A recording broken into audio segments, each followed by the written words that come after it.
Muy bien, jóvenes, iniciamos con los trastornos hidroelectrolíticos. Prácticamente el primer tema es trastornos del sodio. Balance hidrosalino, prácticamente debemos recordar que tenemos una osmolaridad o osmolaridad extracelular entre 280 y 296. A fines prácticos es 290 más menos 10.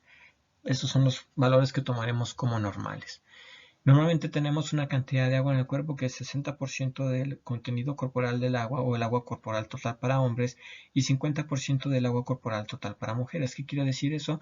Que si yo peso 70 kilos, tendré 42 litros a 40 litros de agua específicamente en el cuerpo.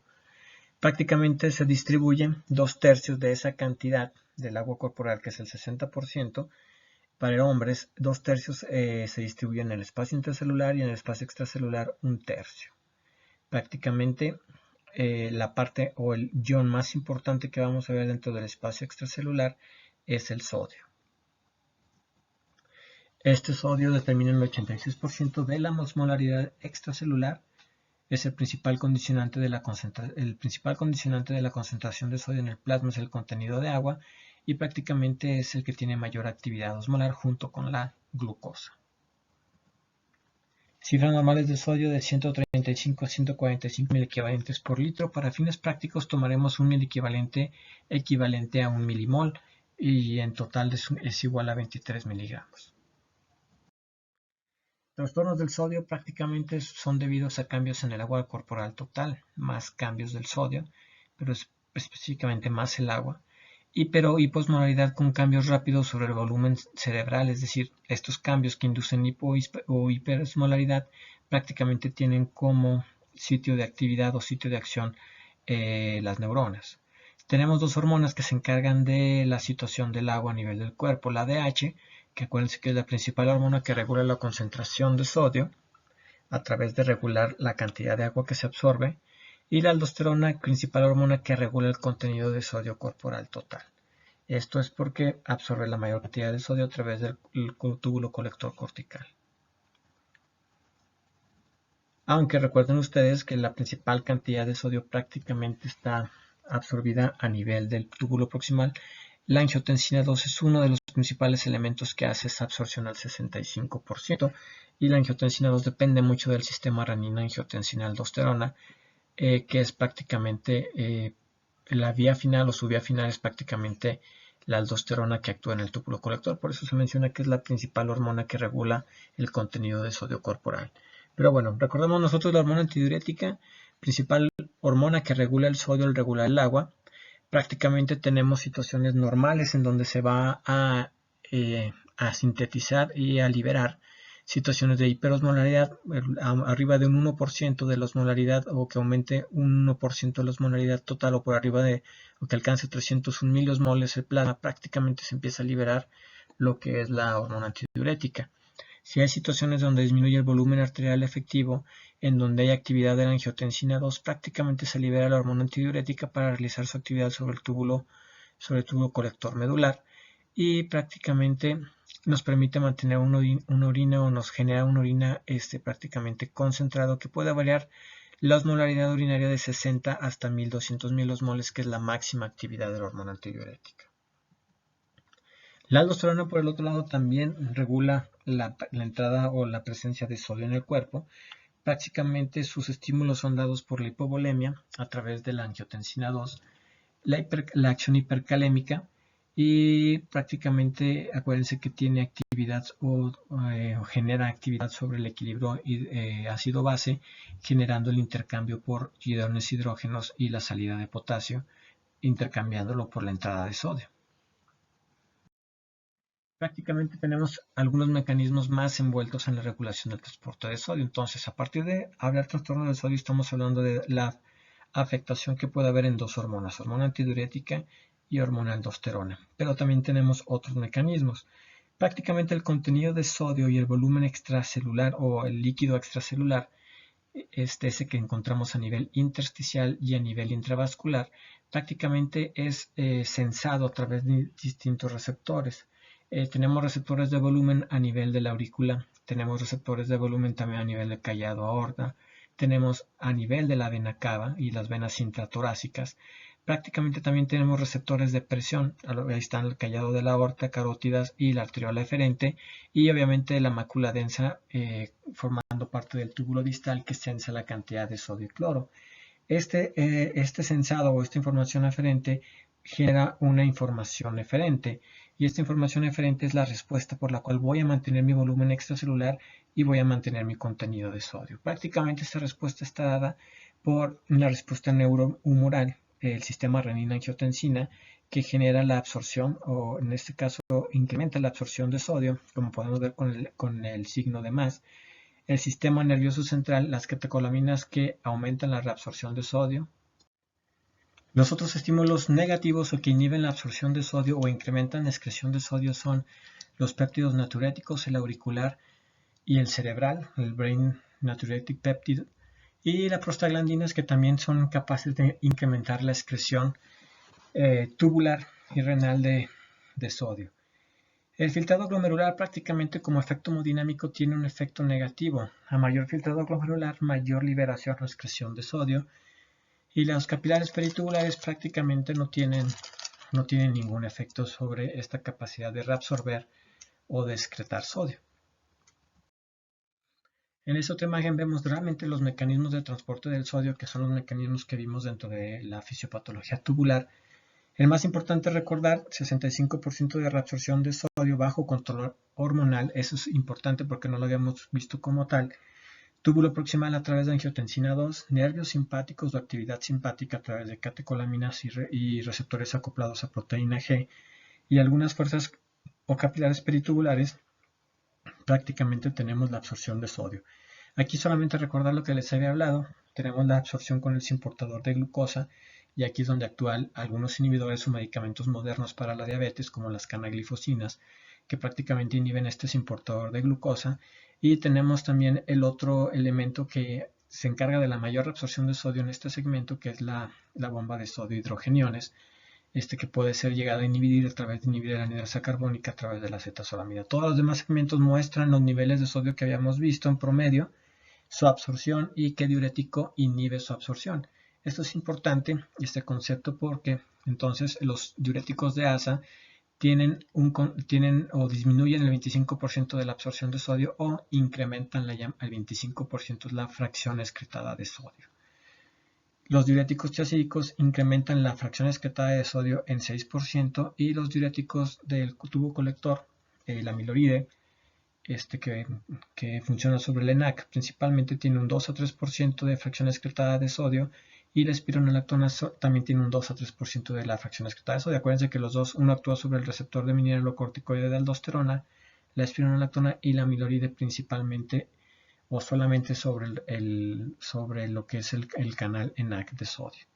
Importante que recuerden este concepto: fracción excretada de sodio es lo que va a bloquear de absorción de sodio, y obviamente también de agua, aunque el agua es más difícil de medir, pero prácticamente todos los diuréticos afectan la absorción de sodio. Este es el principal efecto farmacológico de los diuréticos: inhibir la absorción de sodio e incrementar su excreción en el porcentaje en el cual, dependiendo cuál es el mecanismo que yo esté inhibiendo, ese es el porcentaje en el que se excreta el sodio. Equilibrio salino, perdón. El 60% del peso corporal es agua, 60% de ese peso, 60% se distribuye en el espacio intracelular y 40% extracelular. Ahorita vamos a ver una imagen para que quede un poquito más bien entendido. El espacio extracelular se distribuye 75% intersticial y 25% intravascular, y el registro entonces del peso es el método más viable para evaluar las variaciones de agua corporal. Si mi agua corporal total es 60% de mi peso, prácticamente a través del pesaje tendremos una información más válida de las variaciones. Otros elementos que hay que recordar: tenemos un compartimento intracelular compuesto por potasio, grupos fosfato, magnesio, proteínas y ácidos, iones hidrógeno principalmente, y un compartimiento extracelular que es el sodio, cloro, calcio, bicarbonato y glucosa. Los osmóticamente más importantes del extracelular siguen siendo sodio y glucosa. Prácticamente entonces nos lleva a un concepto: la osmolalidad, que es el número de partículas, o osmolaridad en algunos otros libros, es el número de partículas de soluto por volumen de solvente, es decir, osmolaridad de sodio por 2 más glucosa entre 18 más urea entre 5.6 milosmoles por litro. En el caso de la glucosa y la urea, los valores en miligramos por litro deben dividirse por lo que son su peso molecular. Y prácticamente si utilizamos el nitrógeno ureico o el BUN, debemos dividirlo entre la urea entre 2.14. Pero bueno, lo importante es que realmente la osmolaridad nos enfoca o se enfoca en 2 osmoles del líquido extracelular, sodio y glucosa al ver esta fórmula. La urea realmente no tiene, ya vimos que sí es un efecto importante en el sistema multiplicador contracorriente, formando parte de lo que más absorbe aparte de agua, la hormona antidiurética. Y prácticamente el único problema es que realmente lo que debemos de utilizar en clínica es la llamada tonicidad. La tonicidad es la fracción de la osmolaridad producida por solutos efectivos osmolamente o con cantidad o fuerza osmolar efectiva. Esto es, los solutos que no atraviesan las membranas plasmáticas en forma pasiva, principalmente glucosa y sodio. Por eso, prácticamente para establecer la osmolaridad no se toma en cuenta la osmolaridad activa o la osmolaridad realmente efectiva se le llama tonicidad, y la fórmula de la tonicidad es sodio por 2 más glucosa entre 18, y prácticamente la emplearemos para poder establecer la osmolaridad o tonicidad plasmática. Este es un ejemplo de la distribución normal de agua y electrolitos, prácticamente en el líquido intracelular, que son, este ejemplo es para una persona de 70 kilos, tenemos 25 litros en el líquido intracelular, conformado principalmente por potasio, grupos fosfatos, proteínas, magnesio e hidrógeno. Todo en continuo movimiento a través de la bomba ATPasa sodio-potasio dentro de la membrana que está en contacto con el líquido intersticial. Y el líquido intersticial y el plasma o el líquido intravascular o plasma, prácticamente entre los dos forman el líquido extracelular. El líquido extracelular en conjunto son 15 litros. Recuérdense que son 2 tercios o 75% para el intersticial y 1 tercio para el plasmático. Más o menos es así como se divide, 2 litros, 3 litros. Entonces realmente siempre que tenemos alteraciones en el volumen hemodinámico o en el sistema cardiovascular, recuérdense que principalmente estamos solamente teniendo alteraciones en la composición del líquido intravascular o plasmático que forma parte del extracelular. El líquido extracelular prácticamente está conformado por niveles o de osmoles activos como el sodio, glucosa. Tenemos calcio, cloro y bicarbonato. El bicarbonato que utilizamos ahí como principal buffer a nivel extracelular para las situaciones de acidosis. El primer tema entonces de hablar de trastornos del sodio después de este pequeño repaso es la hiponatremia.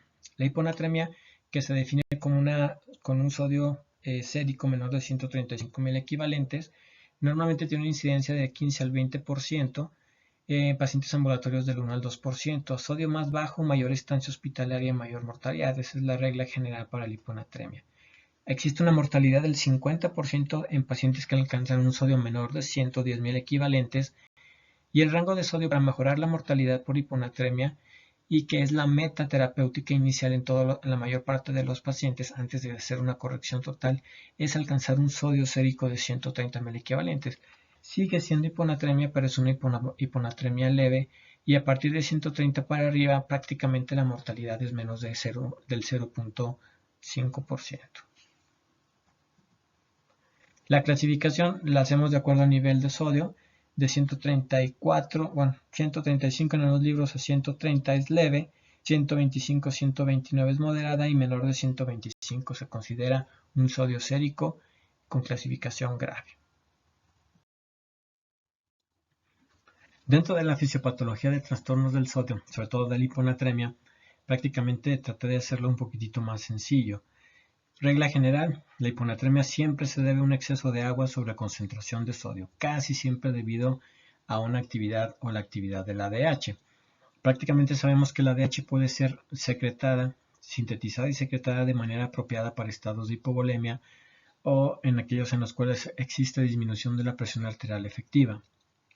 Pero también hay situaciones en las cuales puede ser secretada de manera inapropiada, como es la secreción inapropiada de hormona antidiurética, que es el trastorno que veíamos en la cual hay un trastorno inflamatorio o tumoral hiperproductor de hormona de ADH, perdón. Raramente la ADH está suprimida, pero los riñones mantienen la capacidad o un sodio sérico normal. Ahora, hay dos situaciones importantes. La llamada polidipsia primaria y lo que es el consumo o potomanía de cerveza o consumo de cerveza y la dieta de té y tostadas. Vemos una dieta de poca cantidad de osmoles o poca cantidad de alimentos que generan poca cantidad de osmoles. En el primer caso, la polidipsia primaria, que es un trastorno casi siempre acoplado a esquizofrenia, un trastorno psiquiátrico, normalmente se genera la ingesta de cantidades masivas de agua, normalmente más de 12 litros por día, y obviamente esa cantidad de agua sobrepasa la capacidad que tiene el riñón de poder concentrar la orina. Y normalmente esa capacidad o esa ingesta de agua generan, al final de cuentas, con la poca cantidad o con la cantidad de osmoles que se generan a través de la dieta, prácticamente no puede absorber esa cantidad de esos 12 litros de agua y sobrepasan esa capacidad, generando retención del agua que no puede ser excretada de manera correcta. Más o menos es algo así, tratando de hacerlo muy sencillo. Mucha agua, dieta normal, esa mucha cantidad de agua no puede ser excretada de manera suficiente, por la que no incrementó tampoco la cantidad de osmoles que puedan irse junto con el agua, y esto tiende a hacer que el riñón forzosamente retenga esa agua en exceso y genere retención de líquido, y por lo tanto a mayor líquido a nivel del espacio extracelular y a nivel intravascular tenemos menos sodio por dilución. En la dieta de té y tostadas y o potomanía por cerveza, ingesta de cerveza para los borrachines que no me les gusta tomar cerveza, prácticamente tenemos una baja entrada de solutos o de alimentos con un aumento en la cantidad de agua, porque realmente en el caso de la cerveza pues es mayor cantidad de líquido, y en el caso del té, que son líquidos hipotónicos, realmente también es mayor cantidad de agua. Prácticamente tenemos una muy baja ingesta, muy poca capacidad de formar osmoles o osmolaridad urinaria, y prácticamente la cantidad de agua sigue excediendo la cantidad de osmoles, y por lo tanto también vuelve a haber retención de líquidos. Prácticamente en uno es mucha agua que tomas y en el otro es mucha agua que tomas aparte con bajo contenido nutricional o con bajo contenido de formación de solutos. Por lo tanto, la ingesta de solutos, que habitualmente se manifiesta con una osmolaridad urinaria menor de 100, prácticamente la ingesta de solutos es insuficiente para excretar la carga diaria de agua. Esto es en la dieta de pan tostado y té o la potomanía por cerveza, en los cuales se la pasan consumiendo cerveza en lugar de comer. Esa es una de las dos situaciones en las cuales hay que tener cuidado, porque no se maneja la misma fisiopatología de exceso de hormona antidiurética. Protocolo de estudio. Para todo paciente con hiponatremia, lo primero que hay que hacer es medir el sodio plasmático. Segundo protocolo o segunda parte es medición de la osmolaridad plasmática. Eso generalmente ustedes la tenemos que calcular a través de la fórmula de la tonicidad. El tercer paso es valorar el estado de volumen del paciente. Es el paso más difícil porque tenemos que usar la clínica y prácticamente tenemos que establecer que mi paciente esté hipervolémico, hipovolémico o euvolémico. Los signos vitales, prácticamente presión arterial, presión de pulso, taquisfigmia, hiposfigmia, la hipotensión ortostática, la respuesta a elevar los pies a 45 grados, que es la respuesta de elevación positiva, el checar la presión venosa yugular, la hidratación de mucosas, la turgencia de la piel, la presencia de edema, y 3 elementos laboratoriales que nos pueden establecer si el paciente realmente está con activación del sistema renina-angiotensina. El sistema renina-angiotensina, recuerden que tiene la capacidad de preservar el sodio, incrementar la presión, pero también tiene la capacidad de generar la elevación de urea de manera desproporcionada, y obviamente si esta urea está muy por arriba de la creatinina, pues hablamos de que existe esta activación del sistema renina. Y el ácido úrico también, junto con la actividad de la angiotensina 2 en el túbulo proximal, incrementa su reabsorción, generándose o aumentándose de manera desproporcionada. Entonces, ácido úrico y urea normalmente los vamos a ver siempre que tengamos el sistema renina-angiotensina-aldosterona activado por situaciones de hipovolemia o disminución del volumen arterial efectivo. El cuarto paso es medir ya la osmolaridad urinaria o calcular la osmolaridad urinaria y realizar la medición de sodio y potasio urinarios. Entonces, prácticamente los primeros 3 pasos son de cajón para poder establecer el tipo o la clase de hiponatremia. que es este siguiente tema. La hiponatremia pues se va a dividir en una hiponatremia hipotónica o hiposmolar, aquella que tiene una hipotonicidad menor de 280 miliosmoles, es decir, a nivel plasmático. Y tenemos otros tipos de hiponatremia. La hiponatremia hipotónica realmente es la hiponatremia verdadera y es en la que se basa el estudio de aquellos pacientes con sodio bajo. Una vez que yo establecí primero que tenía un sodio menor de 135, tengo una osmolaridad plasmática o tonicidad plasmática menor de 280, establezco que ya tiene una hiponatremia hipotónica. Esto es el primer nombre. Y el tercer nombre lo hago a través de establecer cómo está el estado de volumen del paciente, estableciendo su clasificación en hipovolémico, euvolémico o hipervolémico. Ese sería el tercer apellido de la hiponatremia. Si yo voy a tener como clasificación una hiponatremia hipotónica hipovolémica, una hiponatremia hipotónica euvolémica o una hiponatremia hipotónica hipervolémica. Prácticamente estas hiponatremias tienen sobre todo actividad, o su clasificación también depende de la actividad de la hormona aldosterona. Entonces más o menos ahorita nos quedamos con esta información para más adelante ver algunas otras situaciones. Entonces, protocolo de estudio es establecer qué tipo de hiponatremia me estoy enfrentando para posteriormente realizar la valoración. Prácticamente son 5 pasos. Mi clasificación o etiología de la hiponatremia es: primero, hiponatremia sérica. ¿Realmente está por debajo de 135? Sí. ¿Cómo está la osmolaridad plasmática o tonicidad plasmática? La mido o la calculo. Si es por debajo de 280, que en este caso les digo, el único problema con los libros es que muchos vienen con distintos rangos, pero nosotros nos quedamos de 280 para abajo para una osmolaridad plasmática baja. Tenemos que establecer de todas maneras en la hiponatremia hipotónica o hiposmótica, que es la menor de 280, prácticamente el volumen extracelular, que es el tercer paso, que es el que les digo que es sacado clínicamente. Si mi volumen extracelular está disminuido, es una hiponatremia hipotónica hipovolémica y prácticamente necesito el cuarto y quinto paso, que es medir el sodio en orina, el potasio en orina y la osmolaridad urinaria. Prácticamente a través de eso puedo establecer cuál es la causa de ese tipo de hiponatremia. Si mi sodio sérico, mi sodio, en este caso mi sodio urinario es menor de 20.000 equivalentes por litro, prácticamente lo que tengo son pérdidas extrarrenales. ¿Por qué pérdidas extrarrenales? Las pérdidas extrarrenales prácticamente son por incremento en la reabsorción de sodio por la aldosterona, por el sistema renina-angiotensina-aldosterona. La aldosterona se incrementa la absorción del ENaC a nivel del túbulo colector cortical, que es entre el 2 y el 3%, pero acuérdense que la angiotensina 2 sintetizada en el sistema renina-angiotensina también absorbe el sodio a nivel del túbulo proximal, generando mayor absorción. Entonces, si yo tengo poca cantidad de sodio a nivel de la orina, prácticamente significa que lo estoy reabsorbiendo porque no tengo ningún daño a nivel tubular, y esa absorción es mediada por angiotensina 2 y por la propia aldosterona. ¿Cuáles son las causas? Pérdidas gastrointestinales principalmente o pérdidas extrarrenales, por donde perdemos sodio por gastrointestinal, por vía cutánea, grandes quemados o yéndose a tercer espacio. Si por el contrario tengo una hiponatremia hipotónica, hipovolémica, pero tengo un sodio arriba de 120.000 equivalentes en la orina, prácticamente lo que no tengo es reabsorción de sodio. Entonces tengo pérdida renal, y esa pérdida renal puede ser inducido por un diurético tiacídico, diurético de asa, o puede estar generado porque realmente ya no están funcionando el sistema tubular por un problema renal o una insuficiencia, un problema de una nefropatía perdedora de sal o una insuficiencia renal, para no hacernos pelotas.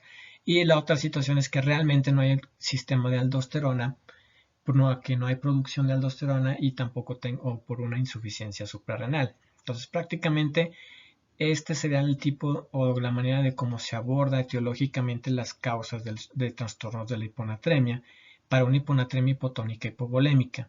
El tratamiento para estos pacientes con bajo volumen siempre va a ser rehidratación con solución salina al 0.9% y sobre todo mejorar el estado de volemia, y posteriormente revalorar el sodio para ver si va a requerir otro tipo de solución, desde solución isotónica a solución hipertónica al 3%, que eso es la última parte de este tema.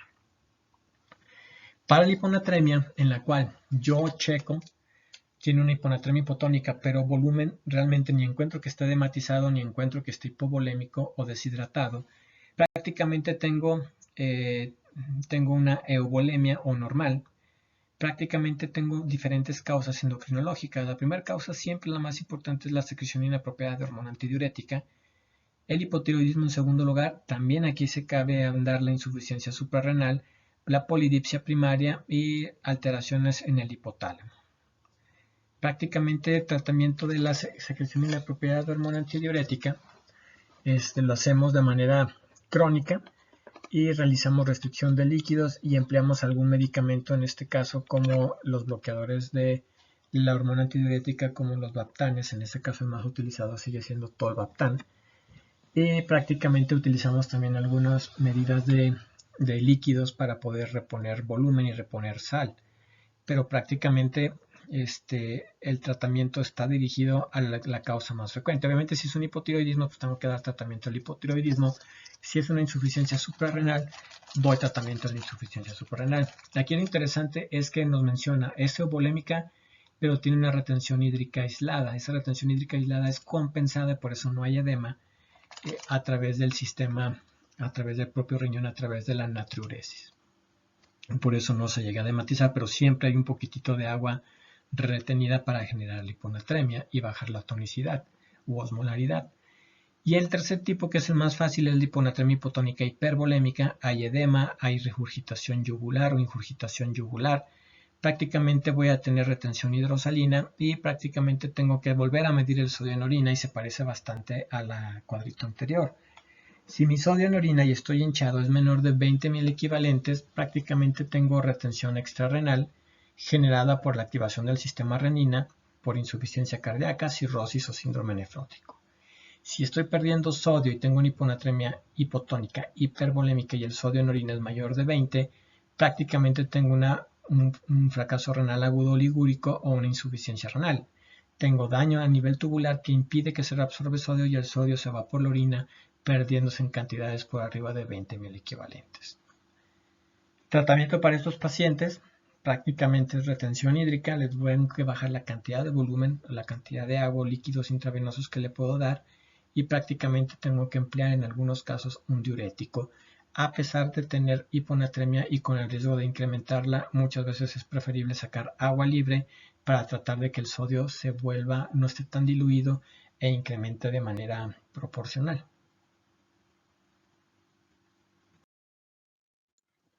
Ahora, la hiponatremia hipotónica no es el único tipo de hiponatremia. También tenemos la hiponatremia según la osmolaridad. La hiponatremia puede tener una osmolaridad o osmolaridad normal y se le llama pseudohiponatremia. Es decir, osmolaridad normal, acuérdense, plasmática, y se conoce con el nombre de pseudohiponatremia. Tenemos como causas triglicéridos arriba de 1500, proteínas plasmáticas arriba de 10 gramos por decilitro, o lavado vesical con sorbitol o glicina o politinglicol. Prácticamente estas sustancias pasan, se reabsorben y en este caso los triglicéridos o las proteínas plasmáticas se encuentran en supercantidad a nivel plasmático, y las máquinas que captan el sodio o que miden el sodio prácticamente captan estas sustancias y te lo captan como si el sodio estuviera bajo, pero con una osmolaridad normal, siendo una pseudohiponatremia porque realmente hay un elemento sobresaturando esa capacidad del sodio a nivel plasmático, ya es captado por las máquinas. No es realmente que exista una hiponatremia verdadera, es una pseudohiponatremia. Por otro lado, tenemos la hiponatremia con osmolaridad elevada, en la cual tenemos realmente aquí sí tenemos una osmolaridad elevada y sí tenemos una hiponatremia. Prácticamente el otro elemento osmolar que es prácticamente que puede inducir este efecto es la elevación de la glucosa, principalmente en pacientes diabéticos. Cada aumento de 100 miligramos por decilitro de glucosa se debe o disminuye entre 1.6 a 2.4 milimoles del sodio por arriba de los 100 miligramos hasta un máximo de 400 miligramos. El otro elemento capaz de generar hiponatremia dilucional por estas sustancias es el llamado tratamiento con el manitol, con un diurético osmótico, que es un diurético polisacárido o polipeptídico. Entonces prácticamente en esta situación por hiperglucemia, por tratamiento con manitol, ahí sí va a haber una hiponatremia, pero van a generar, o como tienen tanta fuerte osmótica, generan una osmolaridad plasmática elevada. Para la hiponatremia hipotónica eubolémica prácticamente hablamos que la secreción inapropiada de hormona antidiurética es la principal causa. Aquí solamente hay que recordar dos situaciones. Puede haber secreción inapropiada por producción a nivel del sistema nervioso central, sobre todo alteraciones vasculares inflamatorias o infecciosas o traumatismos, y puede haber también secreción inapropiada de hormona antidiurética por producción ectópica por problemas pulmonares, desde neumonías hasta carcinoma de células en avena pulmonar y carcinoma o cáncer en otras áreas en donde puede haber otro tipo de células que pueden inducir la producción de ADH. A nivel pulmonar prácticamente está generado por incremento en la capacidad de formar angiotensina 2. Recuerden que la angiotensina 2 es por sí solo capaz de pasar al hipotálamo, al núcleo supraóptico y paraventricular y generar la liberación de hormona antidiurética. Múltiples fármacos, de los cuales ahorita vamos a ver los más frecuentes que tenemos que evaluar ante un paciente que probablemente pueda tener una secreción inapropiada. La enfermedad o la secreción inapropiada realmente se va a valorar completamente ya en endocrinología. Entonces, prácticamente para sospechar de una secreción inapropiada de hormona antidiurética tiene que tener el diagnóstico de una hiponatremia hipotónica eubolémica, más algunos otros criterios que no los vamos a ver ahorita. Volvemos a ver el cuadrito de clasificación del tipo de hiponatremia hipotónica. Ahora va para establecer otra situación importante. Aquí tienen mayor cantidad de causas de las hiponatremias, pero si se fijan aquí varía el valor. Mientras que en la primera tabla que vimos venía valor de menor de 20 o más de 20, prácticamente aquí ya viene un valor de sodio urinario menor de 10 y ya te indican las pérdidas extrarrenales, gastrointestinales por vómito, diarrea, tercer espacio, por pancreatitis, quemaduras, etc. Es importante hacer esta aclaración.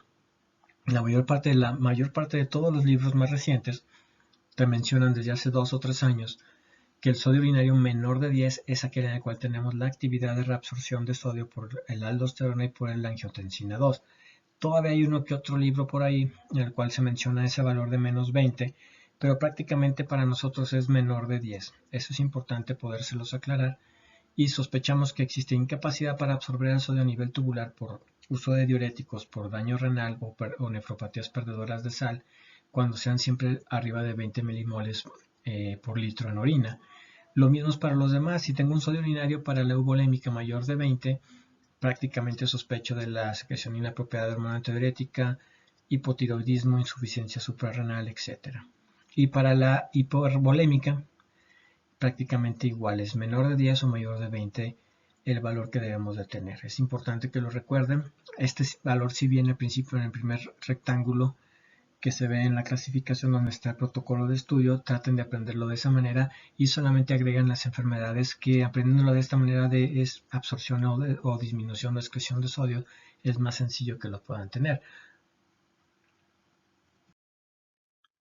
Ahora, dentro de las causas más frecuentes que nos encontramos en la práctica común de hiponatremia eubolémica, tenemos estos, los medicamentos que simulan una secreción inapropiada de hormona antidiurética, porque puedo tener secreción por alteraciones en el sistema nervioso, por alteraciones pulmonares, que son las más frecuentes, pero también puedo tener por actividad medicamentos. De los principales medicamentos son los antidepresivos, los inhibidores de la recaptura de serotonina, opiáceos, algunos AINES, sobre todo AINES como naproxeno y diclofenaco, y prácticamente drogas de uso social como el MDMA o el éxtasis. Y hay un medicamento que es el diurético tiazídico, que teóricamente se supondría que podría darme una hipovolemia, sí me puede dar una hipovolemia inicialmente, pero casi siempre, después de que me da una hipovolemia y si hubo una capacidad de equilibrio, prácticamente sí puede inducir una hiponatremia euvolémica, que eso lo vamos a ver en un capítulo ahorita enseguida, de qué características tiene la intoxicación por diuréticos tiazídicos. ¿Por qué los tiazídicos hacemos este hincapié? Es la primera vez que hacemos este hincapié. Prácticamente porque los diuréticos tiazídicos son drogas de elección para pacientes hipertensos de primera instancia. Los tiazídicos o los diuréticos tiazídicos, acuérdense que les he dicho en las pláticas anteriores, son medicamentos que se siguen empleando como primera elección para pacientes que no tienen algún otro problema, insuficiencia cardíaca, enfermedad renal, para mejorar el control hipertensivo y mejorar a 4 y a 5 años con disminuirles el riesgo cardiovascular por el efecto de hiperpolarización a nivel del músculo liso, de las arteriolas y de las arterias y venas, y teniendo el único efecto indeseable de generar disminución de la secreción de insulina. Pero bueno, ahorita lo vamos a ver.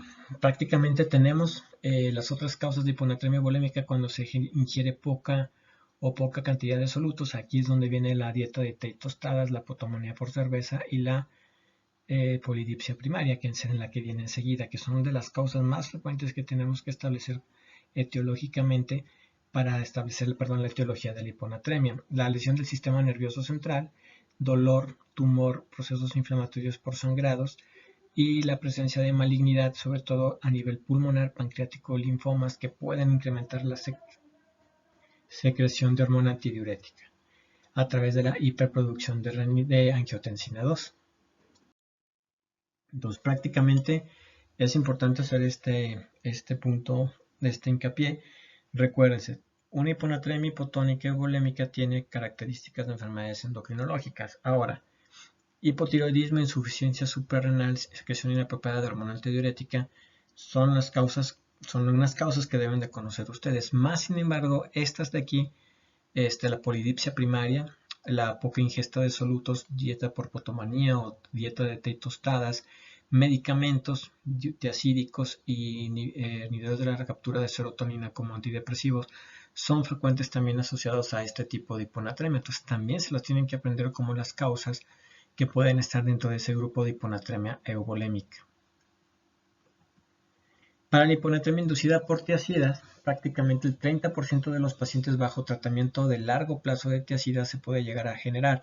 Ahora, de ese 30% es para quien ya lo está consumiendo, pero también existe entre el 15 y el 20% la posibilidad que al momento de iniciar el tratamiento empiecen a tener hiponatremia. Ahora, esos que inician de manera o que son nuevos pues en el tratamiento son los que sí te pueden desarrollar una hiponatremia hipotónica hipovolémica, 15 al 20%, mientras que el 30% de los pacientes a largo plazo son los que tienen la hiponatremia euvolémica. Fisiopatología se manifiesta en las primeras 1 o 2 semanas de tratamiento, como les había dicho. Aquí es donde este libro envuelve o reboruja pues lo que hace los dos tipos. Prácticamente la intoxicación o la hiponatremia inducida es entre 1 y 2 semanas de tratamiento para el agudo, con enfermedad aguda y con cambios en la dosis. Eso también es importante. Si yo cambio la dosis, incremento la dosis, vuelve a resetearse, es decir, si yo tenía una dosis de media tabletita y aumento una tableta completa, esas próximas 2 semanas en las cuales aumenté la tableta funcionan como una causa aguda, ¿ok? A pesar de que el tratamiento lo haya tenido durante 3, 4, 5 meses previos. De igual manera, si yo suspendo el medicamento durante una temporada y lo vuelvo a reiniciar, es volver a resetear y a volver a reiniciar todo, ¿ok? Normalmente se tiene que checar al momento de que se inicia una tiacida el sodio en una semana o 1 o 2 semanas y estar al pendiente del estado clínico, principalmente porque puede haber euvolemia o puede haber moderadamente hipovolemia. Ahora, en el paciente que ya lo toma, prácticamente entonces el riesgo es para que él cambie de dosis. Eso es importante, el que va a necesitar tomar más dosis o que cambió de tipo de medicamento aunque pertenezca a la misma familia. Es importante que les quede claro esto. Y los factores de riesgo son para los ancianitos, para aquellos con índice de masa corporal bajo, alcohólicos, y prácticamente estamos obligados a estar midiendo el sodio de manera controlada durante el primer mes, durante las primeras 2 semanas, el primer mes y después cada 3 meses para evitar la presencia de hiponatremia. Ahora, ¿por qué se agrega este tema? Prácticamente porque decidieron en el examen nacional empezar a meter casos de hiponatremia inducida por tiazidas, cortesía de uno de mis compañeros que le encanta hacerlo sufrir. Ahora, el cuadro clínico prácticamente está dado por el grado de sodio y la disminución de sodio, leve, moderado y grave. Aunque aquí la gravedad no la marca como menor de 120 y séricamente decía que era menor de 125. Entonces, esa es la otra situación que hay que aclarar. Prácticamente nosotros nos vamos por el grado o la presencia de síntomas graves para definir la cantidad de sodio como grave. Nos quedamos pues con la cantidad de sodio menor de 120 como criterio de gravedad. ¿Por qué? Porque los que tienen menor de 120 están estuporosos, tienen trastorno en el estado de la conciencia, en el estado de alerta, pueden pasar o poder tener deterioro rostro caudal, estupor, somnolencia, coma, pueden llegar a coma, pueden tener convulsiones y depresión respiratoria. Ese es el estado más grave de acuerdo al cuadro clínico. Los moderados, que es de 120 a 130, prácticamente tienen náuseas, vómitos, algo de desorientación, estado confusional, bradipsiquia, muy difíciles de establecer una causa. Y los leves, pues no se diga, pueden tener cefalea, déficit de atención, irritabilidad, trastornos en la marcha, tendencia a caídas, estados depresivos, etc. Muy generales ese tipo de sintomatología neurológica. Prácticamente entonces la gravedad es a partir de 120 o debajo de 120 mil equivalentes por litro, milimoles por litro, y son los que se pueden llegar o tener deterioro rostrocaudal, poder llegar a coma o requerir intubación o ventilación mecánica por depresión respiratoria. Siempre hay que establecer lo siguiente: determinar si la hiponatremia es aguda o crónica. Le llamamos crónica aquella que es mayor de 48 horas, aguda es menor de 48 horas.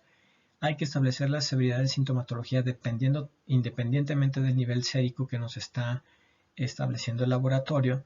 Y hay que recordar que existe una población en riesgo de complicaciones neurológicas: los alcohólicos, los desnutridos, los individuos con cirrosis hepática. Las mujeres principalmente son las que presentan mayor grado de intoxicación por tiazidas, hipoxia e hipocalemia. Son aquellos individuos en los cuales prácticamente se puede tener mayor índice o mayor riesgo de complicaciones neurológicas mucho más rápido que un paciente de características ambulatorias.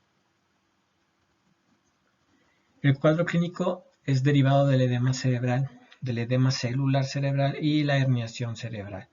La hiponatremia crónica o casos leves permiten la eliminación de las neuronas de osmoles activos, potasio, aminoácidos, para protegerse del edema. Esta es la situación de por qué tenemos que diferenciar entre si es crónico de más de 48 horas y menos de 48 horas como agudo, porque las neuronas van a tener un mecanismo de pérdida de osmoles intracelulares para evitar el edema cerebral. En esta imagen vamos a ver este mecanismo. Normalmente tenemos una osmolaridad cerebral y plasmática de 290 milosmoles. Si nos vamos al caminito de la izquierda, prácticamente tenemos, si existe una caída de la osmolaridad plasmática, por ejemplo de 290 a 220, pues acá caemos como hiposmolaridad.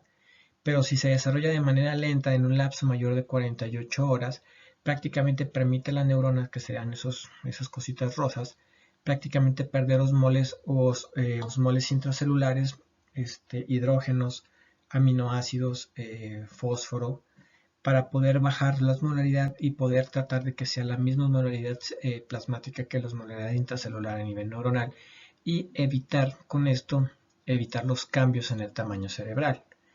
Si por el contrario, la caída abrupta de la osmolaridad es mucho más rápida, en menos de 48 horas, prácticamente mi célula fue incapaz de poder liberar o echar a andar ese mecanismo de pérdida de osmoles, y prácticamente si yo bajo la concentración de sodio en el espacio plasmático o intravascular y en el espacio intersticial, prácticamente voy a tener, o el exceso de agua que está teniendo por la baja cantidad de sodio prácticamente va a pasar al lugar que es osmóticamente más concentrado, que en este caso sería dentro de la neurona, generando edema cerebral e hinchazón cerebral o edema neuronal en este caso. Entonces, prácticamente el cuadro clínico es derivado por el grado de edema neuronal que se pueda generar. Prácticamente tenemos síntomas y signos un poquitito más fáciles de entender. Aparte del deterioro del estado de alerta o de conciencia, aparte de la afectación del estado del estado confusional o del estado de atención que te pueda tener el paciente. Prácticamente dentro de los síntomas está la letargia, apatía, la desorientación, existen calambres musculares, anorexia, náusea, agitación, y los signos que habitualmente son los que les podemos dar un poquitito más de valor semiológico. Tenemos trastornos en el sensorio, pero tenemos reflejos tendinosos deprimidos, hiporreflexia. Prácticamente tenemos la respiración de Cheyne-Stokes con parámetros o con cambios a nivel de la cantidad de respiraciones y de cambios tanto en la profundidad como en el número, junto alternado con periodos de apnea. la hipotermia, los reflejos o la aparición de reflejos patológicos, reflejo del besuqueo, etc. Y parálisis pseudovulvar y obviamente las convulsiones. Entonces, todos esos cambios, sobre todo en signos, pongan atención en la hiporreflexia. A nivel muscular pudiera haber algún grado de hipotonía en la respiración de Cheyne-Stokes, calambres musculares como síntomas. Prácticamente son datos que pueden establecer un cuadro clínico de hiponatremia generando o generado por un estado de edema cerebral o neuronal, principalmente a nivel de grupo de control muscular. Tratamiento. Tratamiento de la hiponatremia sintomática, que es prácticamente la hiponatremia que va a tener el cuadro neurológico de severidad, el de menor de 120 o el moderado, o aquel que tiene cualquiera de los signos y síntomas que vimos anteriormente. Prácticamente para este cuadro hay que utilizar soluciones hipertónicas al 3% que tienen una concentración de 513 miliequivalentes de sodio.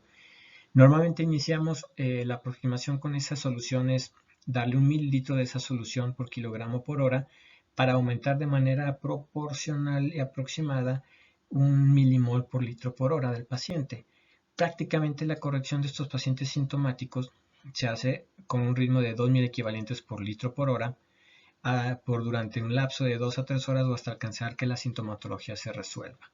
Ojo, entonces tenemos una velocidad inicial, corrección de 2 miliequivalentes por litro por hora, entre 1 y 2, de manera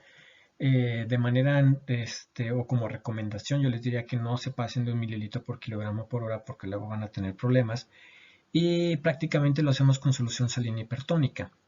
Si mi paciente remite la sintomatología, por ejemplo, si tenía 118 y tiene sintomatología, tiene calambres musculares, tiene reflejos hipotónicos, hiporreflexia, hipotonicidad, alteraciones del estado del sensorio, estado de ansiedad, estado de trastorno de conciencia, prácticamente inicio, y si repongo en las primeras 2 horas y alcanzo 121 o 120 y se resuelve la sintomatología, prácticamente entonces detengo la aplicación de solución salina hipertónica al 3%. La solución entonces se hace con la infusión a 1 mililitro por kilogramo por hora, o se utilizan bolos de 100 mililitros de solución salina al 3% en pacientes sintomáticos. Ok, entonces la solución salina tiene 513,000 equivalentes. Prácticamente tenemos que estar al pendiente de no pasarnos en la cantidad y en la velocidad de sodio que le vamos a pasar al paciente. Eso es importante. Tenemos un total de no pasar más de 8,000 equivalentes de sodio en un día completo o en 24 horas. Ese es un tope. El otro tope es no más de 2,000 equivalentes por litro por hora. ¿Ok? Y aparte tenemos un tercer tope. El tratamiento agudo debe interrumpirse cuando se alcance uno de los siguientes 3 criterios, que ese es el tercer tope. 1. Que se hayan resuelto los síntomas independientemente de que se haya acabado en 120, 121, 119 de sodio, pero que se haya resuelto lo que la clínica. 2. Se alcance un sodio plasmático seguro arriba de 120, ¿sí? O 3. Se alcance una corrección total en 24 horas de 8,000 equivalentes. Entonces prácticamente esos son nuestros, tenemos 3 topes de acuerdo a estas indicaciones, de acuerdo a la cantidad de solución y a la velocidad que vamos a colocar. El tipo de solución indicada en los sintomáticos siempre va a ser solución salina al 3% o una solución hipertónica con la que contemos en el hospital o en el lugar en donde estemos. En ese otro cuadrito prácticamente hay otra situación. Se valora o se inicia con solución salina hipertónica para los sintomáticos y se puede valorar el empleo de furosemida en estos pacientes. A pesar de que la furosemida incrementa o excreta mayor cantidad de sodio, entre el 25 y el 30% del sodio, prácticamente si tengo una osmolaridad urinaria mayor de 2 veces una osmolaridad plasmática, tienen indicación de ponerle 20 miligramos de furosemida, que será la mitad de la dosis estándar para un paciente normal. Si mi osmolaridad urinaria tiene más de 350 miliosmoles por kilogramo de peso, prácticamente también indico la furosemida, o si el paciente es cardiópata. Eso estamos hablando de pacientes que tuvieran una hiponatremia hipotónica hipervolémica. Prácticamente el empleo de diurético está indicado porque es el tratamiento estándar para un paciente con una insuficiencia cardíaca aguda o con cualquier cardiopatía agudizada.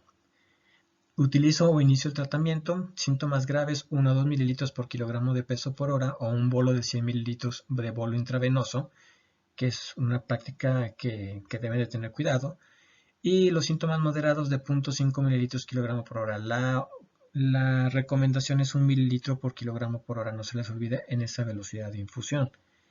Prácticamente si aumenta mi sodio en 1 milimol por litro, entonces disminuyo o aumento más bien el ritmo de perfusión en un 50 o un 100%, y si aumento más de 6 milimoles, interrumpo la solución salina, o si alcancé los 8 milimoles de 8 milicavalentes en 24 horas, también lo tengo que suspender.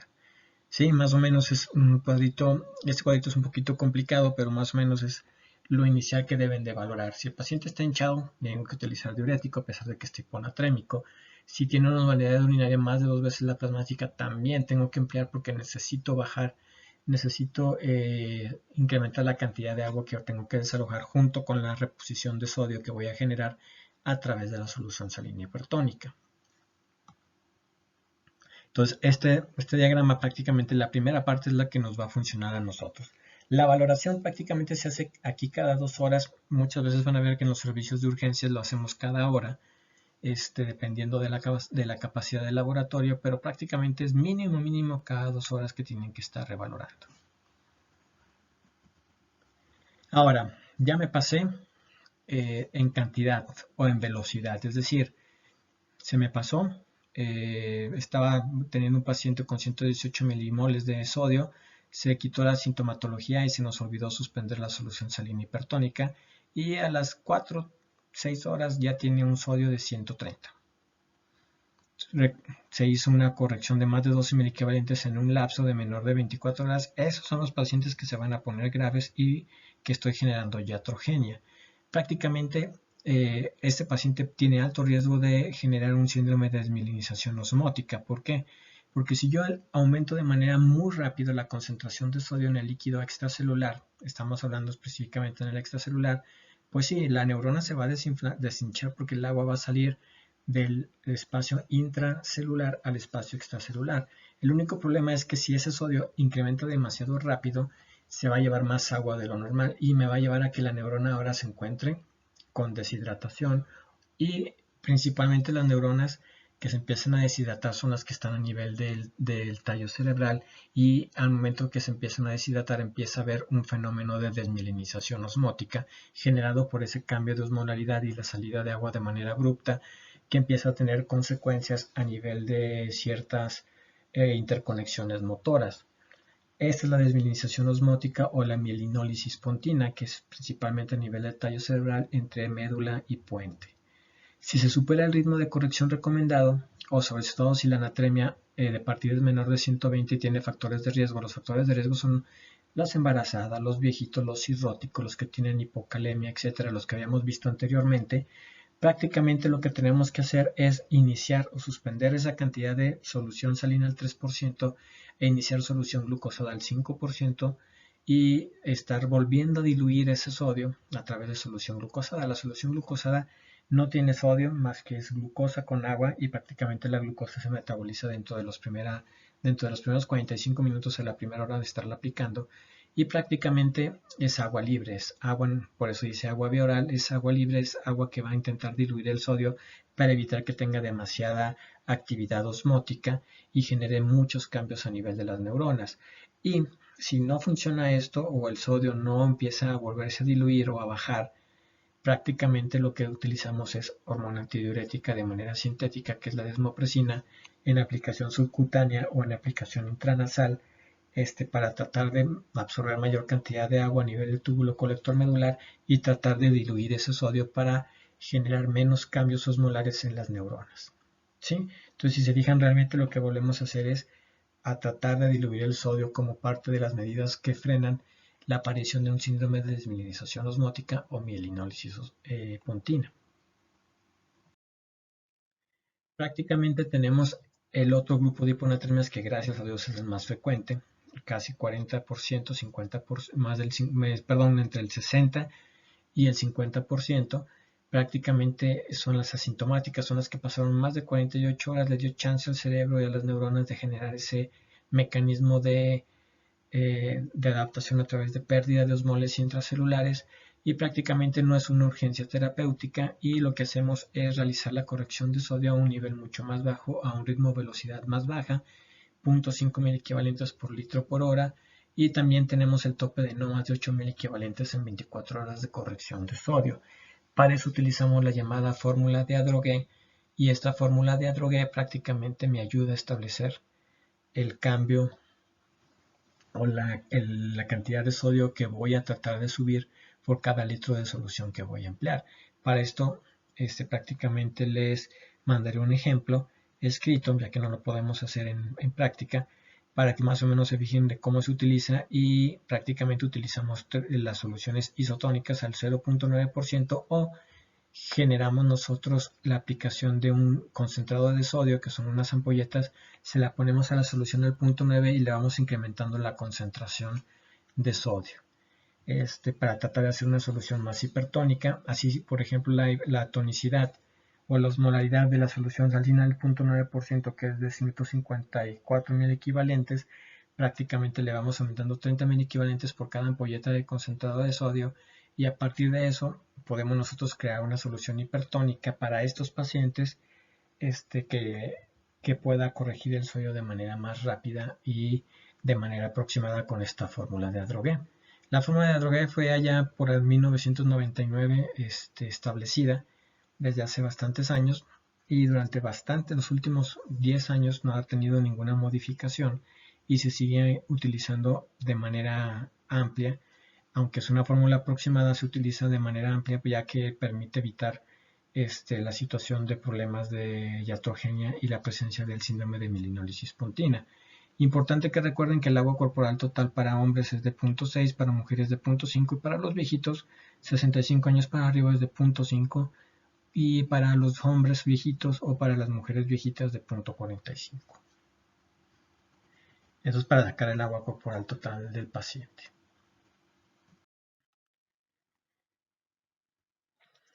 Para estimar la necesidad de líquidos del paciente, antes de seguir avanzando, prácticamente utilizamos estos requerimientos. Para un adulto son la manera como yo debo de establecer qué necesidad de agua tiene mi paciente.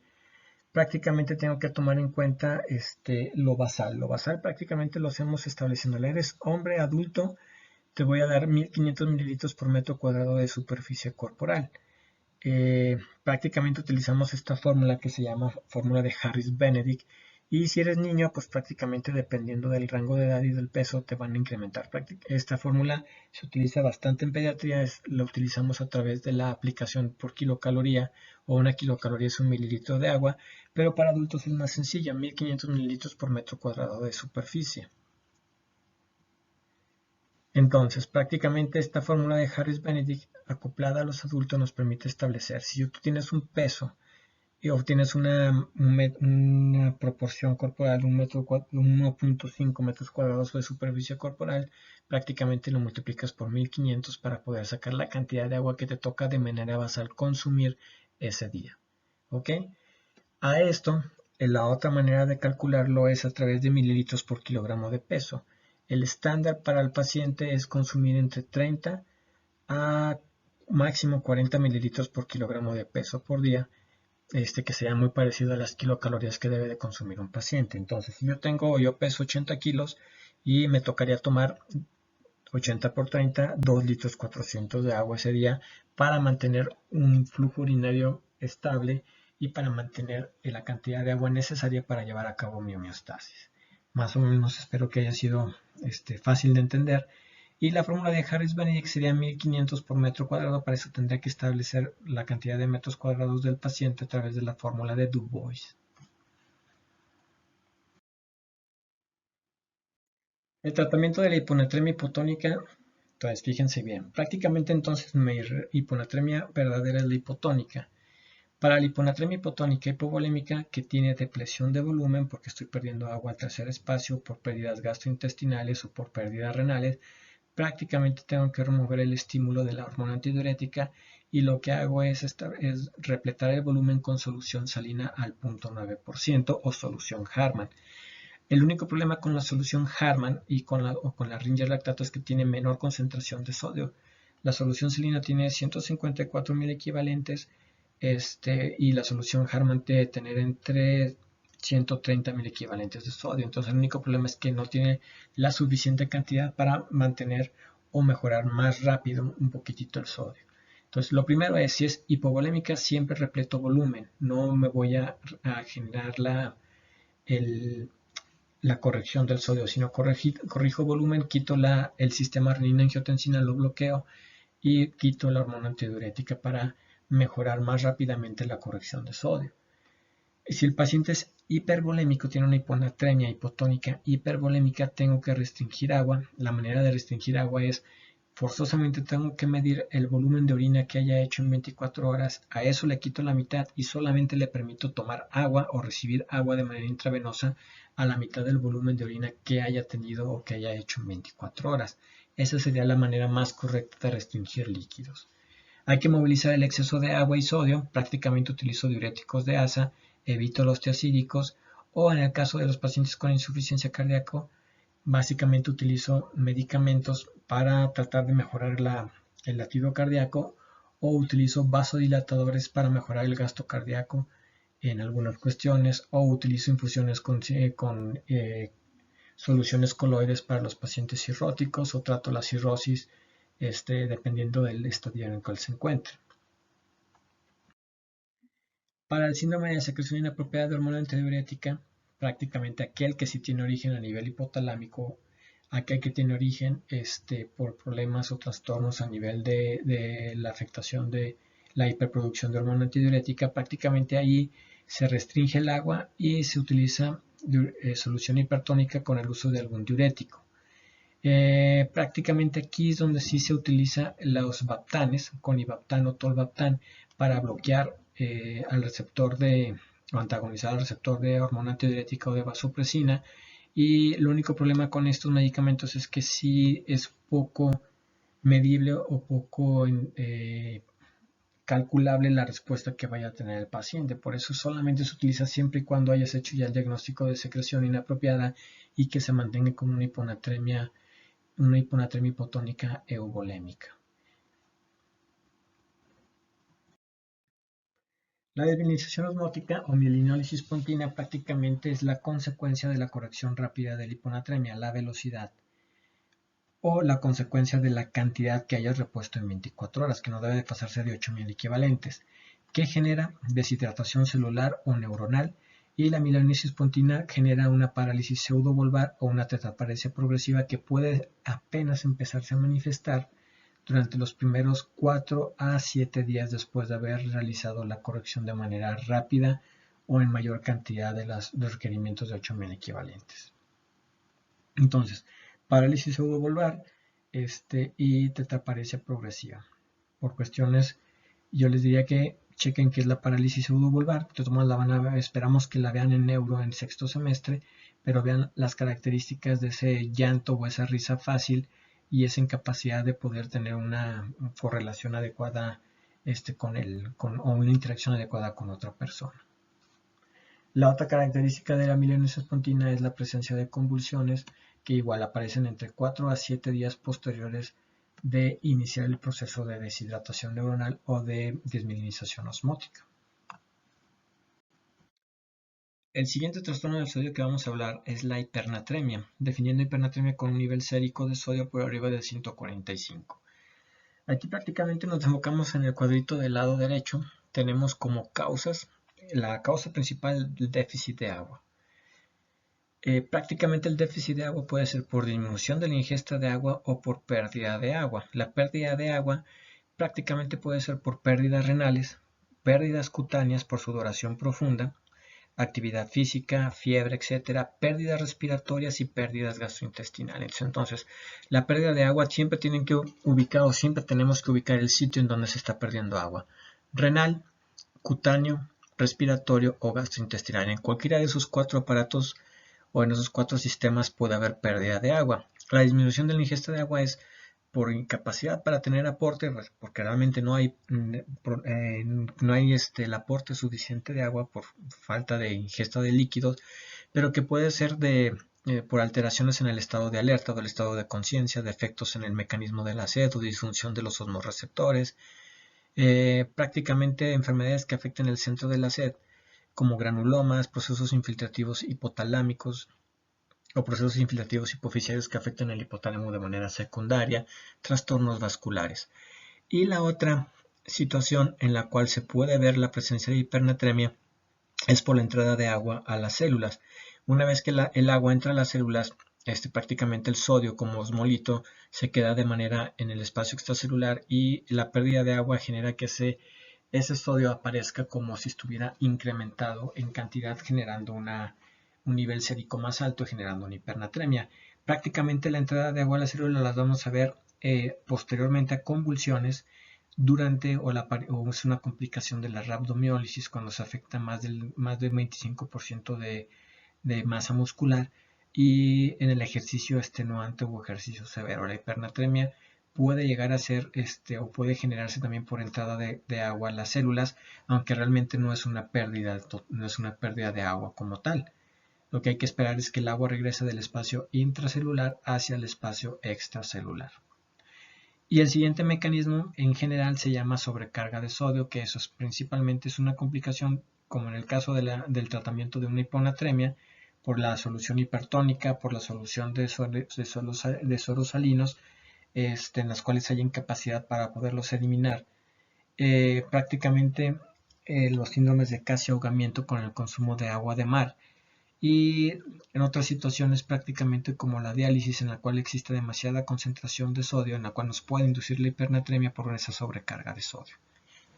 Lo más importante que hay que aprender es que la pérdida de agua es la causa más frecuente.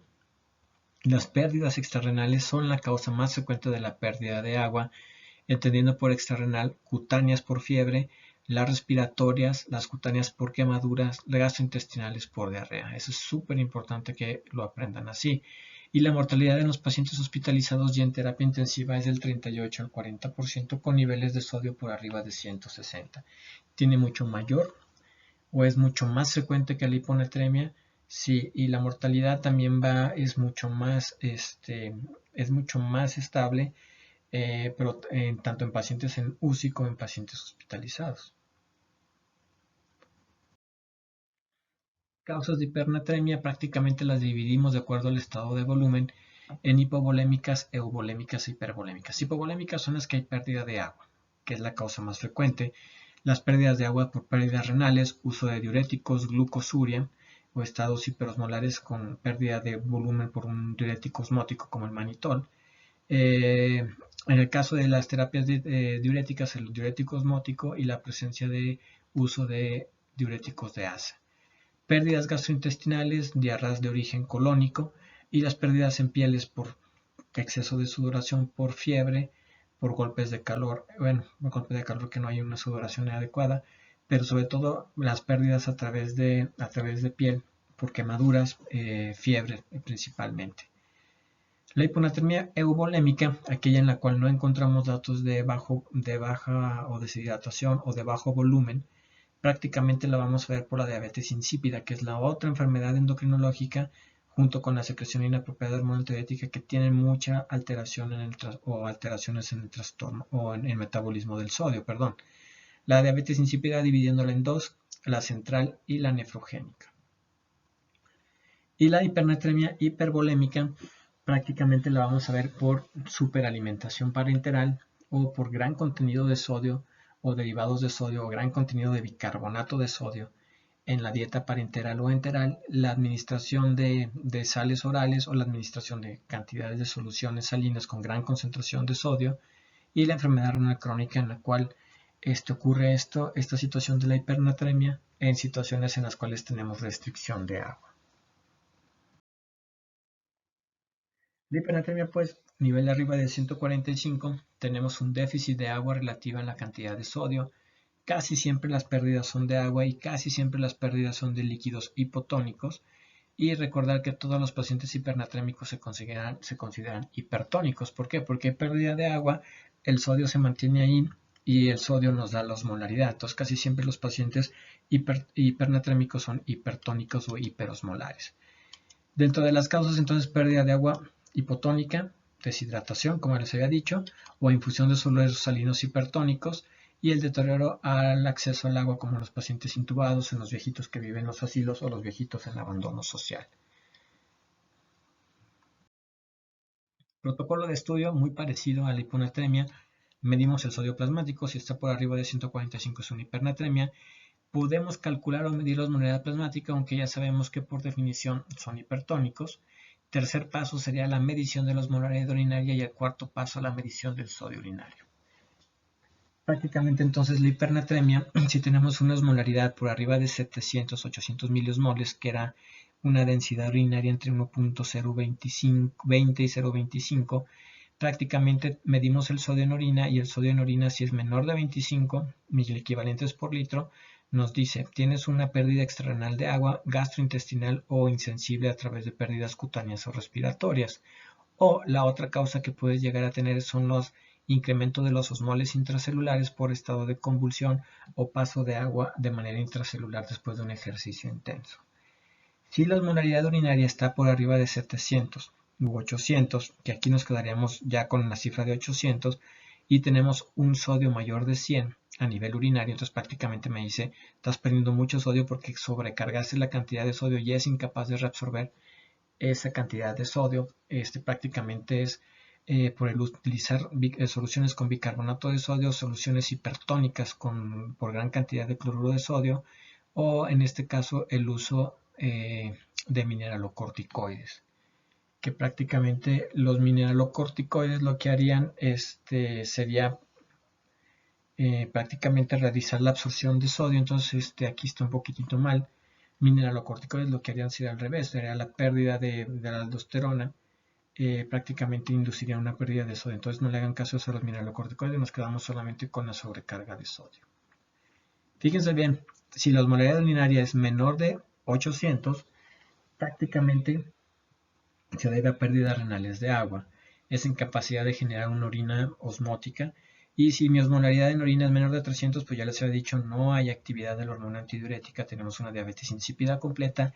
Y si está entre 300 y 600 o 300-800 en algunos libros, prácticamente tenemos una diabetes insípida parcial, una diuresis osmótica o el uso de diuréticos de asa. Entonces es un cuadrito sencillo que viene en su libro del Pocket Medicine, en la versión en español, y prácticamente es de una manera rápida del abordaje dependiendo de la osmolaridad urinaria, pero no aborda las causas completas de hipernatremia.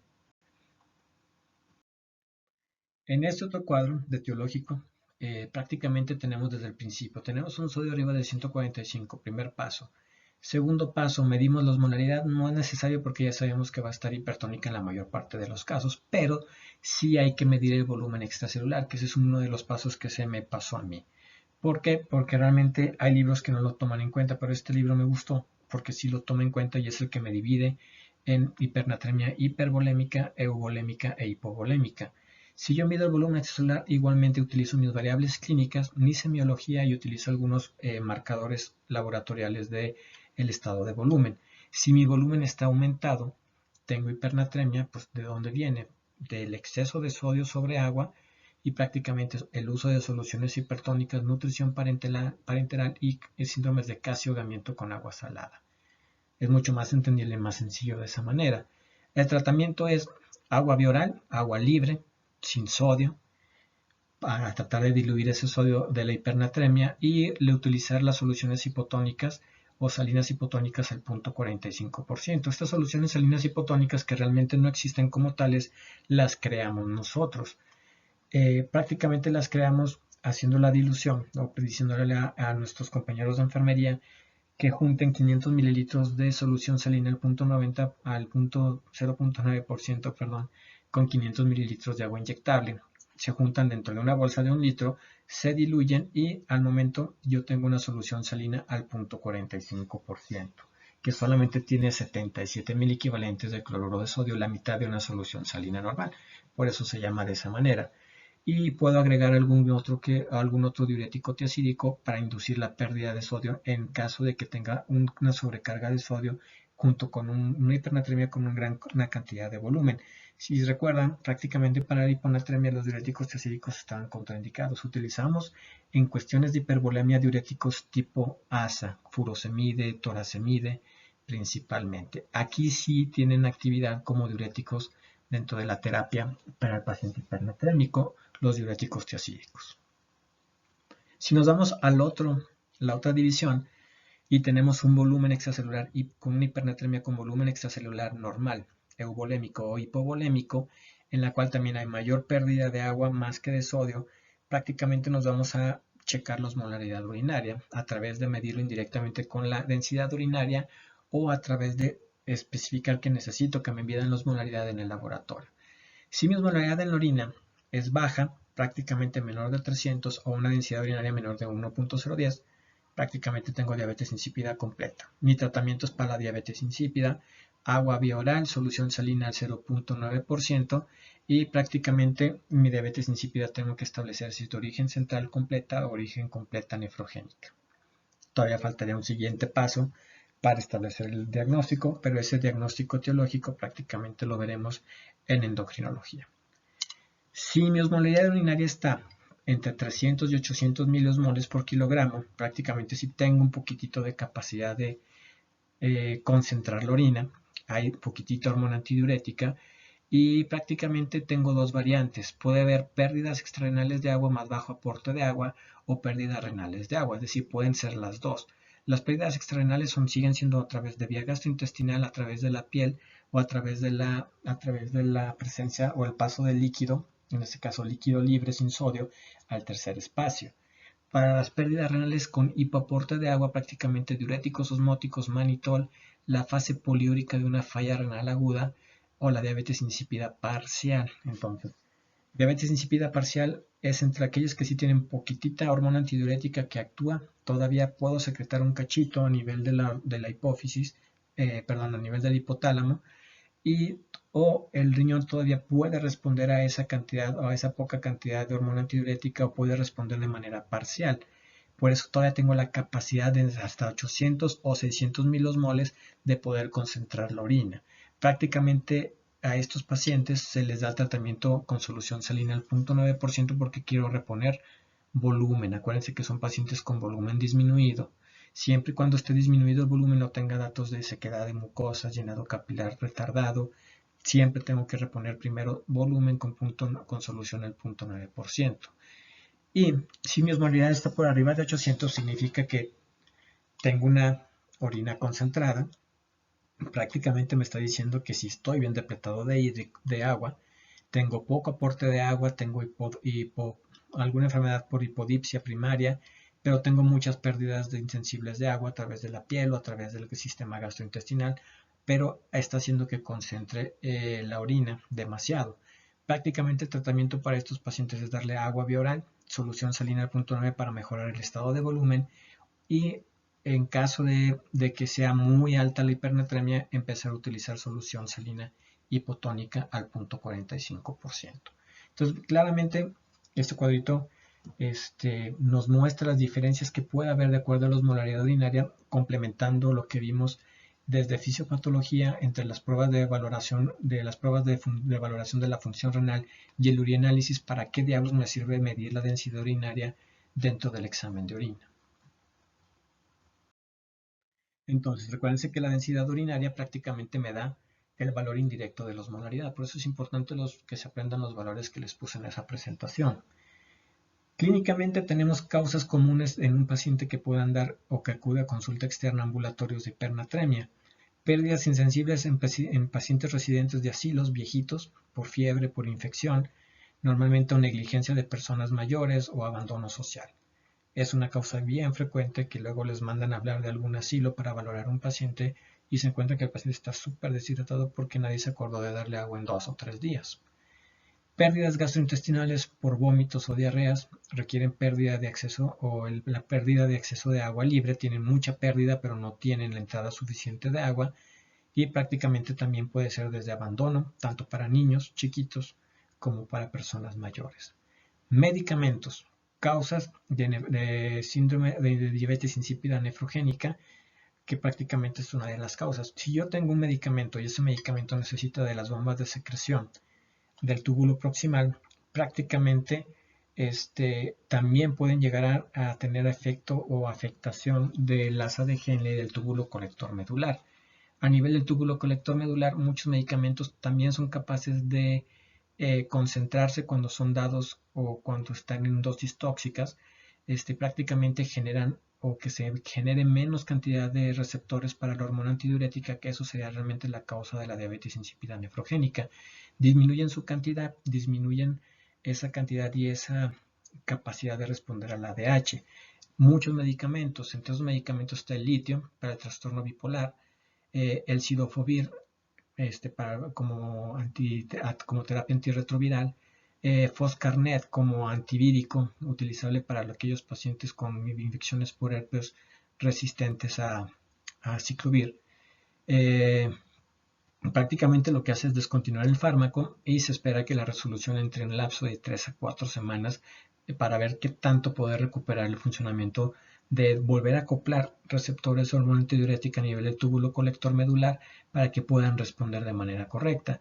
El litio, que es un medicamento ampliamente utilizado en psiquiatría, prácticamente el 40% de los pacientes que utilizan este medicamento a largo plazo van a tener una diabetes insípida nefrogénica. Y eso es un cohete y es bastante difícil de manejar y muchas veces no se puede retirar el litio, sino ese paciente va a empezar a tener trastornos del sodio y van a tener trastornos en lo que es el volumen urinario de manera permanente. Y la hipercalcemia y la hipocalemia, bajo potasio y mucho calcio, son de las causas metabólicas más frecuentes que generan diabetes insípida nefrogénica. Prácticamente, ya lo veremos en hipocalemia, causan un trastorno o una nefropatía hipocalémica en la cual también la baja cantidad de potasio y el exceso de calcio afectan directamente la sobreexpresión o expresión de lo que son los receptores de hormona antidiurética y generan poca actividad. Generan también alteraciones en el sistema multiplicador contracorriente y prácticamente hay mucha pérdida de agua que genera la hipernatremia, mucha poliuria. ¿Ok? Cuadro clínico. El paciente hipernatrémico, el cuadro clínico deriva o los síntomas de la salida de agua de las neuronas provocadas por el aumento de la osmolaridad plasmática por la concentración de sodio. Prácticamente genera deshidratación neuronal, manifestada por datos de procesos irritativos, letargia, debilidad, temblor, convulsiones y coma. La disminución del volumen cerebral puede causar, cuando es muy importante, la afectación tanto del sistema de neuronas como la afectación de los astrocitos. Y prácticamente tenemos ruptura de vasos sanguíneos, alteración de la barrera hematoencefálica y aparecen o pueden aparecer como complicaciones finales hemorragias subaracnoideas o hemorragias intraparenquimatosas. Igual aquí se echa a andar un mecanismo de protección que necesita de 48 horas para evitar esta deshidratación manteniendo o reteniendo osmoles activos, hidrógenos, aminoácidos, fosfatos a nivel dentro de las neuronas o de los astrocitos para poder evitar la pérdida de agua masiva que va a generar la hipernatremia a nivel extracelular. Si la hipernatremia ocurre en un lapso menor de 48 horas, no va a poder realizarse este mecanismo de retención de sustancias osmóticas y es cuando genera una hipernatremia severa con alto riesgo de mortalidad. Síntomas de hipernatremia aguda, menor de 48 horas de aparición, náuseas, anorexia, vómitos, prácticamente contracturas musculares, irritabilidad, letargia y convulsiones y coma. Entonces, contracturas musculares, convulsiones y coma, náuseas, vómitos serían las características de una hipernatremia aguda. Casi siempre esos pacientes llegan convulsionando, requieren intubación o ventilación mecánica para frenar las convulsiones y casi siempre quedan en coma y se complican posteriormente o vienen ya complicados con una hemorragia cerebral. La hipernatremia crónica, en el cual sí pudo realizar el mecanismo de retención de osmoles prácticamente después de 48 horas, eso se manifiesta por unas situaciones interesantes, con afectación a nivel motor, espasticidad, hiperreflexia, al contrario de la hiponatremia que eran hiporreflécticos, estos están hiperreflécticos, espásticos, alteraciones de la corteza motora, alteraciones de espasticidad por las alteraciones del sistema extrapiramidal, temblor también por afectaciones del sistema extrapiramidal, la corea y la ataxia por sistema cerebeloso y corea por el sistema de las cosas esas que tenemos por debajo del sistema motor que se llaman putamen globo pálido, principalmente que generan estos trastornos de corea y de trastornos del movimiento. La hipernatremia grave, prácticamente arriba de 160 milimoles, que es la que tiene 38-40% de mortalidad, prácticamente tienen un cuadro de focalidad neurológica secundaria a hemorragia subaracnoidea o hemorragia intraparenquimatosa. Ahora, hay otras manifestaciones importantes que debemos de conocer. Si yo tengo un paciente con hipernatremia, tengo que ir a valorar también el volumen de orina. Si está poliúrico, pues yo ya sé dónde está perdiendo agua, ¿no? A través de la orina, pero tengo que ir a medir con mi pobre examen general de orina de 20 pesos la osmolaridad urinaria. Y la osmolaridad urinaria a través de la densidad. Si tengo una densidad menor de 1.010 o menos de 300 milosmoles, es una diabetes insípida que puede ser central o nefrogénica, pero es completa. Y esa es la causa de la hipernatremia con poliuria. Si tengo una diuresis osmótica, tengo hipernatremia poliúrica y tengo una densidad urinaria entre 300 y 800, aunque casi siempre es arriba de 800, prácticamente tengo una diuresis osmótica. Tengo algo que está jalando agua y perdiendo agua a través del riñón. Prácticamente es la hiperglucemia, una dieta hiperproteica con gran contenido de proteínas o la aplicación de un diurético osmótico como el mannitol. Del contrario, si tengo una hipernatremia y tengo oliguria, volúmenes por debajo de 400 o volúmenes bajos de orinas y tengo orinas concentradas con valores arriba de 800, prácticamente tengo pérdidas extrarrenales importantes con poco aporte de agua para tratar de resolverla. Prácticamente pérdidas extrarrenales por, ya habíamos dicho, gastrointestinal, por la piel o a nivel respiratorio como pérdidas insensibles. Entonces, el volumen urinario es sumamente importante que me lo valoren en cualquier paciente que se presente con hipernatremia, porque así les va a dar también la pauta para sospechar algún diagnóstico clínico. En este caso, tenemos este cuadrito del estudio de la poliuria. Si tenemos arriba de 800 o de 1000 osmoles por día, en la capacidad de la osmolaridad urinaria prácticamente es una diuresis osmótica. Habíamos visto que si hay mucha diuresis osmótica es una sustancia osmóticamente muy activa que pasa a la orina, en este caso la glucosa, la presencia de mannitol, mucha pérdida de urea formada por una dieta hiperproteica en la cual acuérdense que una parte se va a transformar de las proteínas en urea y si empiezo a excretar mayor cantidad de urea a nivel de la orina, sí tiene una fuerza osmótica a ese nivel propiamente. La otra situación es la presencia de cloruro de sodio en gran cantidad intravenosa o concentrados o bicarbonato de sodio que está entrando demasiada cantidad a nivel sanguíneo y va a ser excretada de manera protectora a través del riñón. Y la presencia de propilenglicol como sustancia empleada para irrigaciones vesicales en algunos procedimientos urológicos. Prácticamente si tengo una poliuria, que son más de 3 litros de orina en el día, o más de 3 mililitros por kilogramo de peso por día, que esa es la definición correcta, y tengo una osmolaridad menor de 800 o entre 300 y 600 miliosmoles, prácticamente mi diuresis es acuosa. La diuresis acuosa tengo que ir a medir el sodio sérico y tengo que hacer una prueba de supresión de agua para establecer el diagnóstico diferencial entre polidipsia primaria y diabetes insípida. Prácticamente la prueba de supresión o privación de agua, la prueba de deshidratación de Miller, les digo, prácticamente la vamos a ver en endocrinología. Ahorita lo que más me interesa es que ustedes aprendan que si tengo menos de 300 milosmoles de osmolaridad en la orina, es una diabetes insípida completa, que me falta determinar si es central o nefrogénica. Pero si tengo una osmolaridad entre 300 y 600, o como dice aquí, menor de 800, tengo una diabetes insípida incompleta o parcial, que también puede ser central o nefrogénica. La nefrogénica es en la cual sí tengo suficiente nivel de hormona antidiurética, pero no responden porque tengo niveles disminuidos de receptores. Y la polidipsia primaria es la única que me puede dar las variaciones importantes en la osmolaridad urinaria, más que nada acuérdense, por la gran cantidad de agua que están consumiendo los pacientes. Diabetes insípida, pues, es prácticamente la central y la nefrogénica. La nefrogénica, muchas drogas, litio, pero aquí lo más importante que necesito que recuerden es la hipercalcemia y la hipocalemia como situaciones que generan la diabetes insípida nefrogénica y la recuperación de una fase de recuperación o fase política de una falla renal aguda o una necrosis tubular aguda y una desobstrucción de una falla renal posobstructiva ese que también te lleva a gran pérdida de agua por esta cantidad de sustancias que se están arrojando después de desobstruir un riñón único o quitar una próstata hipertrofiada que estaba bloqueando la salida de orina.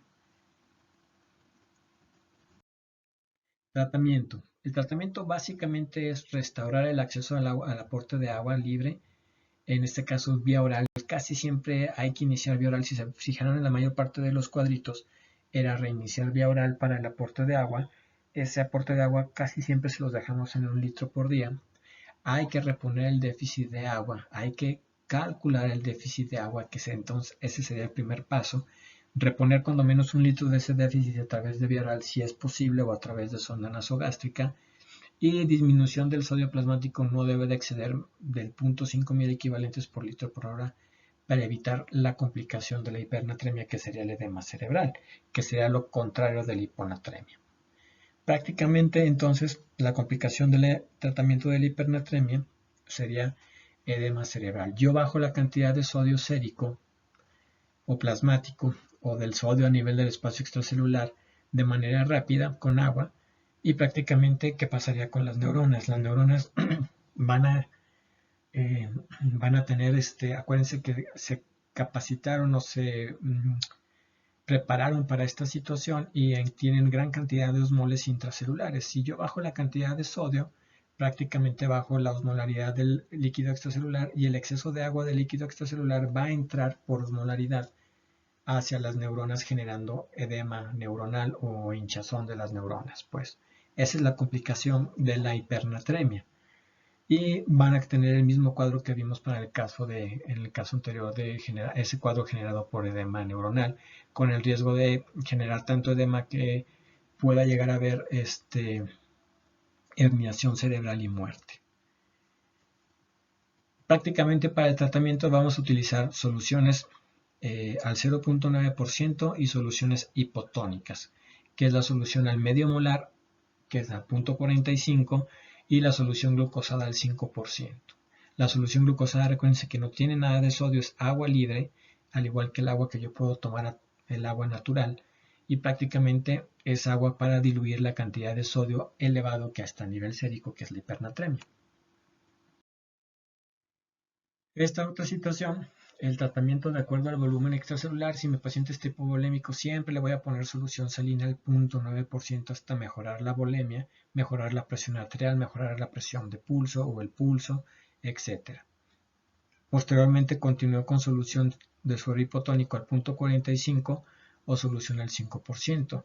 Si tengo una hipernatremia hipervolémica, realmente la reposición la realizo con solución glucosada al 5%, añadiendo furosemide, y furosemide en un bolito de 40 miligramos o de 20 miligramos como en el caso de la hiponatremia. Y prácticamente recuérdense que estos pacientes pueden ser pacientes con insuficiencia renal con restricción de líquidos, que prácticamente son los que vamos a encontrar en mayor cantidad hipernatrémicos e hipervolémicos. Aquellos pacientes hipernatrémicos con euvolemia o normovolemia prácticamente son los que tienen diabetes insípida.